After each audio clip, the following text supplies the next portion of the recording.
soo dhawaada TV-ga qaranka aad u mahadsantihiin boqoshada noogu timaadeen degmada waa beri maalintii saddexaad ayaa waxa ka socda kaarkii codbixinta si habsami leh ayuu noogu socdaa waxa kaloo jira adeegyo badan oo degmada ka socda sida niiro kale canshuurihii guryaha la qaadayay si habsami leh wax walba noogu socdaan dadku faylal dheer ay ku jiraan waxayna qaadanayaan kaararkii runtii waa la soo wada baxay waxaan doonaynaa kulay inaan muddo yar waxay la tahay muddo yar inay ku dhammaan doonto kaar bixinta sida dadku maanta ay faylalka ugu jiraan iyo maalmihii la soo dhaafay waxaan diyaar u nahay doorashooyinka inaan mataqaanaa qayb weyn ka qaadano haddaan nahay degmada reer waaberi dadkeeduna u diyaarsan yihiin waxaa kaloo jira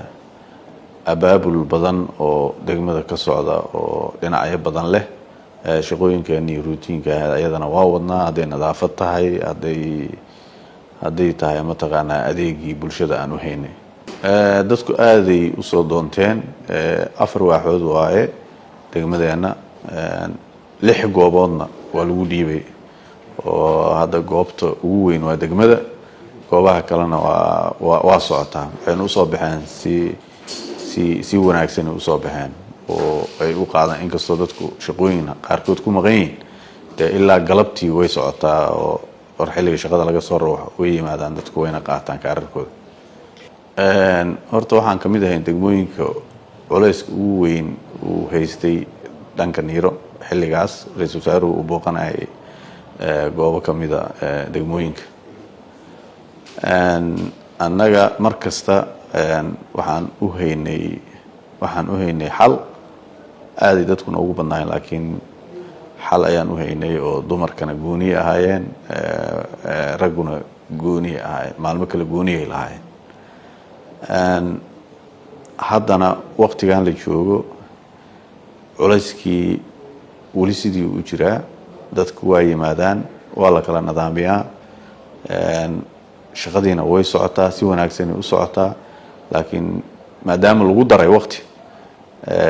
waxaa moodaa xoogaa inuu culaysku intii ka yaryahay waqti ka soo baxay waqti loogu daray dadkii xilligii uu ku ekaa waqti lagu daray marka sidaas daraaddeed dadku xoogaa way yaraadeen lambarka degmadeena oo kale aan ka hadli karnaa weli degmadeena saa uma yaraane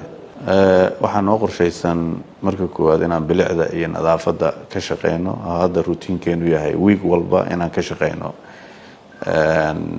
nadaafadda iyo bilicda waxaa kaloo noo qorshaysan inaan dhismihii wadooyinka oo hadda wiigagaan soo dhow haddii ilaahayd ma aan wadooyin badan dhagax dhigi doono oo interlog ah waxaa kaloo noo qorshaysan inaan bulshada abaabulno waddo weyn oo insahom ka baxda oo tagta aeroboortka inaan laami ka dhigno haddii ilaahaydmo ballanqaadkii guddoomiyaha canshuurta in dadka lagu celinayo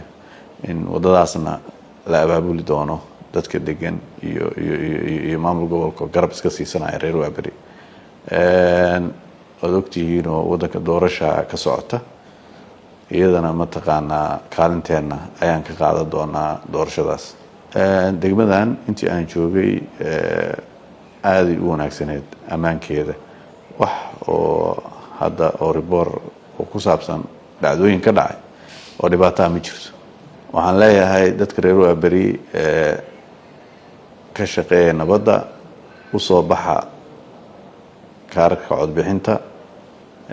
waddanku doorasho aaday kaalintiina ka qaata